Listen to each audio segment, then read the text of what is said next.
Vaut-il encore la peine d'apprendre l'HTML et le CSS, sachant qu'on peut avoir recours aux frameworks tels que WordPress et PrestaShop, sans oublier l'existence des IA, intelligence artificielle. D'ailleurs, pourquoi commencer par apprendre l'HTML et le CSS? Bref, découvre tout ça dans cette vidéo. Let's go. Ok, concernant la première préoccupation, déjà il y a deux cas.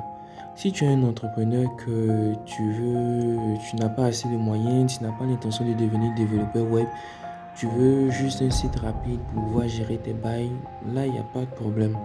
Mais pour toi qui es en train de faire une formation pour devenir développeur web, pour toi qui espères acquérir la profession de développeur web et bien d'autres, minimum tu es obligé d'avoir une base en HTML et en CSS. Tu dois comprendre le fonctionnement des sites web. Tu dois savoir sur une ligne de code pourquoi on a mis telle chose, pourquoi on a mis un point, pourquoi on a mis une virgule, pardon. À quoi ça sert? Un exemple, tu es à un entretien pour une offre d'emploi et le boss te demande d'appliquer telle mise en forme, telle disposition, telle font, telle classe, telle div, telle disposition. Et tu te rends compte que le framework ne te permet pas de réaliser cela. Pression sur ta maintenant. Tu te rends compte que tu dois aller taper le code manuellement. Pourtant, tu n'as pas de base en HTML et en CSS.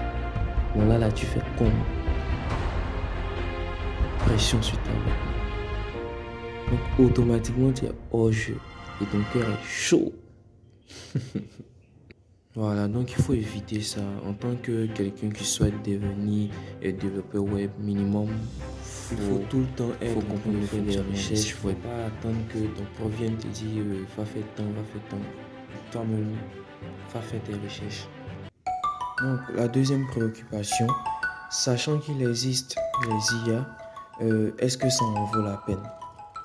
L'utilisation de l'intelligence artificielle pour générer du code HTML et CSS est une avancée intéressante et peut être utile dans certaines situations, notamment les tâches répétitives ou la création rapide de prototypes. Mais cela n'empêche pas nécessairement l'apprentissage de l'HTML et du CSS. Déjà dans un premier point, la personnalisation. L'intelligence artificielle peut générer du code de base, mais elle peut avoir des limites en termes de personnalisation. L'IA ne pourra pas réaliser effectivement à 100% ce que vous voulez. Pour pouvoir personnaliser le site selon vos convenances, selon vos goûts, vous serez obligé d'avoir au moins une connaissance en HTML et en CSS. Un autre point, concernant le dépannage et optimisation. Lorsque quelque chose ne fonctionnera pas comme prévu, pour pouvoir diagnostiquer et résoudre les problèmes, il est essentiel de comprendre le code. En apprenant l'HTML et le CSS, vous serez mieux équipé pour dépanner et optimiser votre code. Quatrième point, la compréhension du code généré par l'IA. Pour pouvoir comprendre ce que l'IA a écrit, il faut avoir des connaissances de base, parmi lesquelles l'HTML et le CSS. En plus, l'IA peut avoir bugué sur une ligne de code à cause peut-être de la connexion. Donc, comment tu fais pour savoir que l'IA s'est trompée? Il faut comprendre ce que l'IA a écrit. Comment tu fais pour comprendre ce que l'IA a écrit? Il faut avoir des bases dans les langages de code, parmi lesquels l'HTML et le CSS.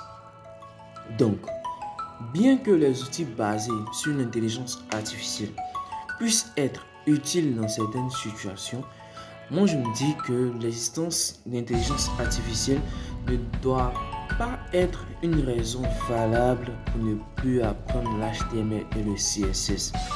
En tant que développeur web, il faut apprendre l'HTML et le CSS, c'est la base et il faut maîtriser les bases.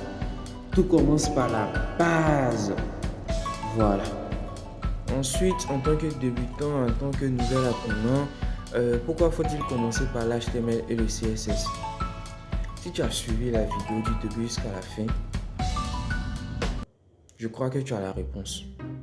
Je sais que tu as la réponse.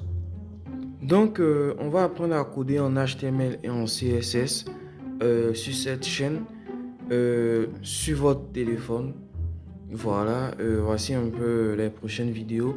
Donc, n'hésitez pas à vous abonner pour ne pas manquer les prochaines vidéos.